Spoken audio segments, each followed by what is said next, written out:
Hi friends, எல்லோரும் எப்படி இருக்கீங்க? இன்றைக்கி என்னுடைய நம்ம பார்க்க போகிறோன்னா, என்னுடைய மார்னிங் ரொட்டீன் தான் நான் ஷேர் பண்ணியிருக்கிறேன். காலையில் பசங்களை ஸ்கூலுக்கு கிளப்பி அவங்கள ஸ்கூல் கொண்டு போய் விட்டுட்டு வந்ததுக்கப்புறமா இன்றைக்கி என்னோடய வேலைகள் எல்லாம் எப்படி இருந்தது அப்படிங்கிறத இந்த வீடியோவில் நம்ம பார்க்க போகிறோம். இப்போ தீபாவளி வருது இல்லைங்களா? தீபாவளி பலகாரம் சுட இன்றைக்கி ஸ்டார்ட் பண்ண போகிறேன். இன்றைக்கி ரொம்ப ரொம்ப சிம்பிளான டக்குன்னு செய்யக்கூடிய ஒரு இன்ஸ்டன்ட் முறுக்கு ரெசிபி தான் நான் அதில் ஷேர் பண்ணியிருக்கிறேன். இன்றைக்கி காலையில் சீக்கிரமாக எழுந்திரிச்சாச்சு. வேலைகளும் கடகடன்னு செஞ்சு முடிச்சுட்டு நானும் ரெடி ஆகிட்டேன். இன்றைக்கி இங்கே நம்ம ஏரியாலலாம் நல்லா மழை பெஞ்சிட்ருக்குதுங்க. ஒரு 4 நாளாகவே நைட்டில் அப்புறம் பகல்லேன்னு விட்டு விட்டு மழை பெய்யுது. நல்லா வெயிலும் அடிக்குது, அதே சமயம் டக்குன்னு மழையும் பெய்யுது. கரெக்டாக ஒரு 8:30 மணி போல் கிளம்பி பசங்களை கொண்டு போய் ஸ்கூலில் விட்டுட்டு நானும் கோயில் போயிட்டு வீட்டுக்கு வந்தாச்சு. வரும்போதே பாலும் வாங்கிட்டு வந்துருந்தாங்க. காலையில் பசும்பால் வரல. இன்னும் காலையிலேருந்து டீ காஃபி குடிக்கவே இல்லை, ஒரு மாதிரியாக இருக்குது. ஃபஸ்ட்டு ஒரு காஃபி போட்டு குடிச்சிட்டு அதுக்கப்புறமா தான் வேலைகள் பார்க்க போகிறேன். அப்புறம் தீபாவளிக்கு எல்லோரும் கண்டிப்பாக ட்ரெஸ்லாம் எடுத்துருந்துருப்பீங்க. பலகாரமும் சுட ஸ்டார்ட் பண்ணியிருப்பீங்க. நான் இன்றைக்கி தான் நான் ஸ்டார்ட் பண்ணுறேன். தீபாவளினாலே ஃபஸ்ட்டு பார்த்திங்கன்னா முறுக்கு தான் சுடுவாங்க எல்லாருமே. நிறைய பேர் பார்த்திங்கன்னா மிஷினில் மாவு அரைச்சிட்டு சுடுவாங்க. நான் இந்த வாட்டி மிஷினில் மாவு அரைக்கலை. ரொம்ப இன்ஸ்டண்ட்டாக வீட்டிலே சிம்பிளாக செய்கிற மாரி தான் பண்ணுறேன். அது இல்லாமல் பலகாரம்னு தனியாக ஸ்பெஷலாக தீபாவளிக்குன்னு ரொம்ப செய்ய போகிறதும் கிடையாது. நான் அப்பப்போ என்ன தேவையோ செஞ்சு சாப்பிட்டுட்டு தான் இருக்கிறோம். சும்மா படைக்கிறதுக்கு சாஸ்திரத்துக்கு வேணுமே அப்படிங்கிறதுனால தான் அதுவும் தீபாவளி அதுமாக செய்யணுமே அப்படிங்கிறதுக்காக தான் இன்றைக்கி ஸ்டார்ட் பண்ணேன். இன்றைக்கி பொட்டுக்கடலை முருகும், அதுக்கப்புறம் ஓலை பகோடா, அதாவது இந்த ரிப்பன் பகோடான்னு சொல்லுவாங்க இல்லைங்களா? நாங்கள் அது பட்டை முருகுன்னு சொல்லுவோம். 3 பேர் அதுக்கு. அதுவும் பண்ண போகிறேன்.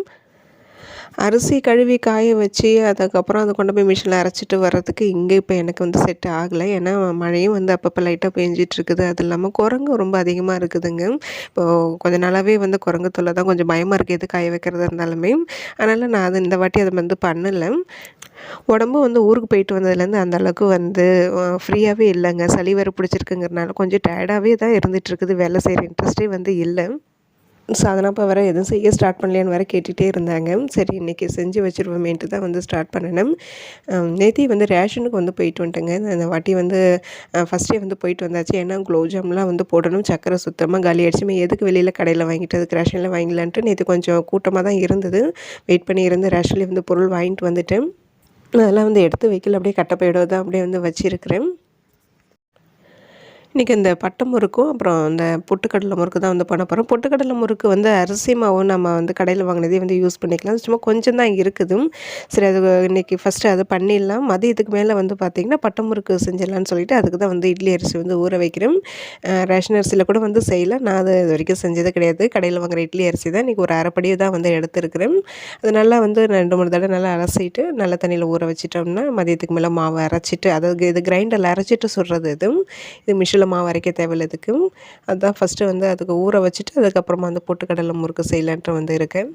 இட்லி மாவு சுத்தமாக கிடையாது, காலி ஆகிடுச்சு. இப்போது இட்லி தோசைனே ரொம்ப கடுப்பாக இருக்குதுங்கனால தோசைக்கு ஊற வைக்க சொல்லியிருந்தாங்க, கம்பு தோசை. நான் கம்பு கூடவே கொஞ்சம் கொள்ளும் சேர்த்து ஊற வச்சுருந்தேன். கொள்ளு வாங்கினது அப்படியே தான் இருக்குது. சுண்டல் பண்ண அந்தளவுக்கு விரும்ப மாட்டேங்கிறாங்க. அதுக்கு இதுமாரி தோசை அடையெல்லாம் சுடும் போது அடை கூட கொஞ்சம் கொஞ்சமாக ஊற வச்சு சுட்டுக்கிறது, இந்த சிறுதானியங்கள் எல்லாமே. அப்புறம் சிஸ்டர் கூட கேட்டிருந்தாங்க, ஆரோ தண்ணி லீக் ஆகுதே சரி பண்ணிட்டீங்களா கேட்டிருந்தாங்க. சரி பண்ணியாச்சு. ஆள் வர வச்சு தான் சரி பண்ணணும். அந்த ஒரு டியூப் மாரி ஒன்று மாற்றுற மாரி இருந்தது. அதை மாற்றி விட்டதுமே இப்போ தண்ணி லீக் ஆகலை, சரியாயிடுச்சு. நம்ம ஆரோவில் தண்ணி பிடிக்கும்போது அதுலேருந்து வர அந்த வேஸ்டேஜ் வாட்டர் நான் அந்த கவுண்டர் டாப் க்ளீன் பண்ணுறதுக்கு, அதுமாரி அரிசி உளுந்து கழுவுறதுக்கு அதுக்கெலாம் யூஸ் பண்ணிக்கிறது. கொள்ளு தோசைக்கு பார்த்திங்கன்னா இது கொள்ளு கம்பு தோசை. ஒரு கிளாஸ் அதை குட்டி குட்டி கிளாஸில் தான் ஒரு கிளாஸ் கொள்ளு, ஒரு கிளாஸ் கம்பு, 2 கிளாஸ் அரிசி, ஒரு அரை கிளாஸ் உளுந்து, ஒரு அரை ஸ்பூன் வெந்தயம் சேர்த்துருக்குறேன். ஒரு வேளைக்கு வர மாரி தான் ஊற வச்சுருக்கிறேன். கம்மியாக இருக்கனால மிக்சிலே கூட அரைச்சிக்கலாம். இதனால் 2-3 தடவை அலசிட்டு ஊற வச்சிட்டோம்னா இது மதியத்துக்கு மேலே கிரைண்டரில் எப்படி பட்டை முறுக்குக்கு மாவு அரைக்க தான் போகிறோம். அதை அரைச்சதுக்கப்புறமா கையோட இது அரைச்சி வச்சிடலாமேன்ட்டு அதை கையோட ஊற வச்சாச்சு. இது கூடவே இட்லி அரிசிக்கு பதிலாக பச்சை அரிசி சேர்த்து ஊற வச்சு அரைக்கும் போது கொஞ்சம் சாதம் சேர்த்து அரைச்சிக்கிட்டிங்கன்னா ஆப்பமாக கூட ஊற்றிக்கலாங்க. ரொம்ப ரொம்ப நல்லாயிருக்கும். அப்புறம் நேற்று விலாகில் என் பொண்ணோட பிறந்த நாளுக்கு நிறைய பேர் விஷ் பண்ணியிருந்தீங்க. உங்கள் எல்லாருக்குமே ரொம்ப ரொம்ப நன்றி. அதுக்கப்புறம் அதில் மணலி போயிருந்தோம். அங்கே போயிட்டு எங்களுடைய ரொம்ப நாள் ஆசை நாங்கள் வாங்கணும்னு நினச்சதை வாங்கியாச்சு. அது என்னென்னு தெரிஞ்சவங்க கெஸ் பண்ணுங்கள், கமெண்ட் பண்ணுங்கன்னு சொல்லியிருந்தேன். கரெக்டாக கெஸ் பண்ணியிருந்தீங்க, கமெண்ட் பண்ணியிருந்தீங்க. அதில் ஒன்று கரெக்டு, இன்னொன்று யாருமே சொல்லலை. அவங்க சாதனா பர்த்டேக்கு கிஃப்ட் பண்ணது, அவள் ரொம்ப நாள் ஆசைப்பட்டது. அது ஒன்று வந்து ட்ரெஸ்ஸிங் டேபிள் தான். என்னோட ரொம்ப நாள் ஆசைங்க அது வாங்கணுன்ட்டு அது வாங்கியாச்சு. ட்ரெஸ்ஸிங் டேபிள் அப்புறம் சாதனாக்கு வாங்கினது எல்லாமே வீட்டுக்கு வந்துருச்சு. நேற்று நைட்டு தான் வந்தது. அதெல்லாம் ஒரு நாளைக்கு பொறுமையாக வந்து நான் காமிக்கிறேன். இந்த டீ, காஃபி மட்டும் வந்து குடிக்காமல் இருக்க முடியலங்க. சரி பால் தான் வரல ஒரு டே ஈவினிங் அவங்க வரும்போது வாங்கிட்டு வந்ததுக்கப்புறமா ஈவினிங்காக குடிச்சிக்கலாம் தான் நெனச்சேன். இருந்தாலும் வந்து அது குடிக்காமல் இருக்கிறது என்னமோ தலைய வலிக்கிற மாரியே வந்து இருந்தது. அதனால தான் பசங்கள விட்டுட்டு வரும்போது பால் வாங்கிட்டு வந்துட்டேன். வந்ததுமே ஃபஸ்ட்டு வந்து பால் ஊற்றி வச்சுட்டு தான் அடுத்த வேலைய வந்து பண்ணிகிட்டுருந்தேன்.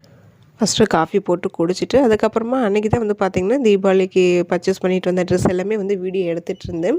அந்த விலாக் கூட வந்து நான் ஷேர் பண்ணியிருக்கிறேன். பார்க்காதவங்க வந்து செக் பண்ணி பாருங்கள்.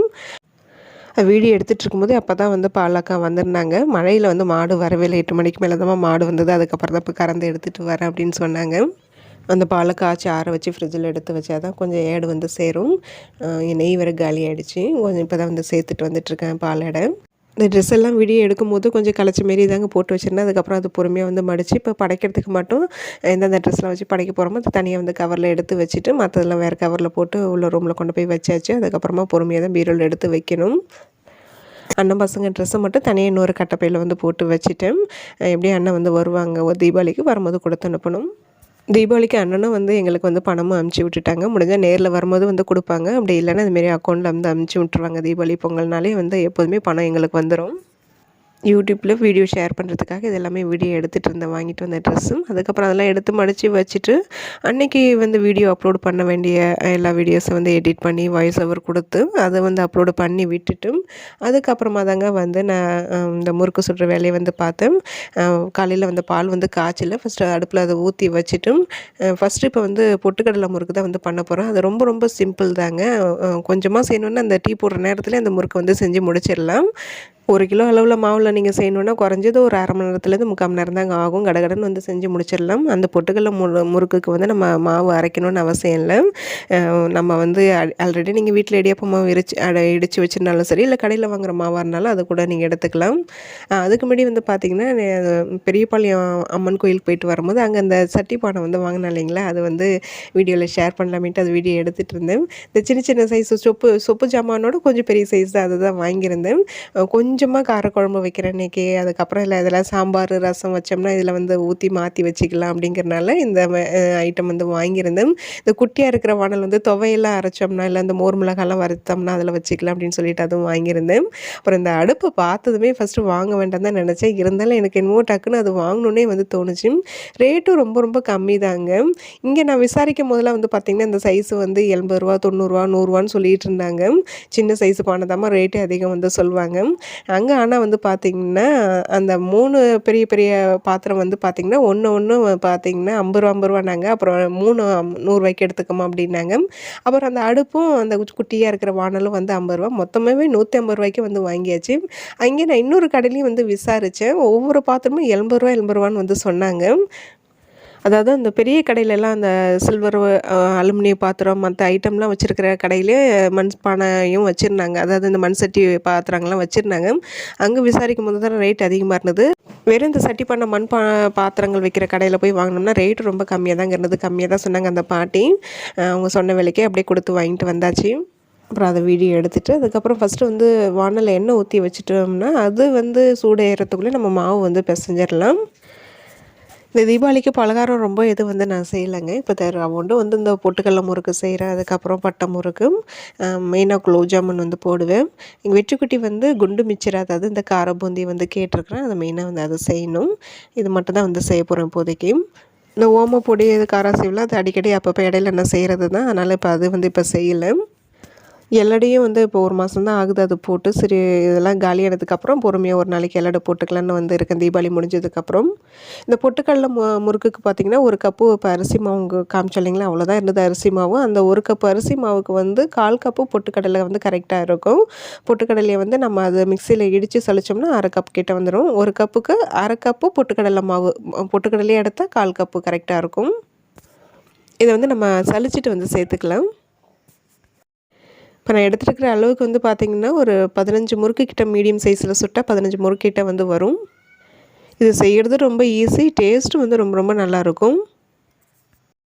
முறுக்குனாலே மெயினாக வந்து இந்த ஓமம், எள்ளு, சீரகம் 3 தான் வந்து சேர்ப்பாங்க. உங்களுக்கு இதில் எது பிடிச்சிருக்குதோ வந்து சேர்த்துக்கோங்க. நான் இன்றைக்கி சீரகமும் கொஞ்சமாக வந்து கருப்பு எள்ளும் வந்து சேர்த்துருக்குறேன்.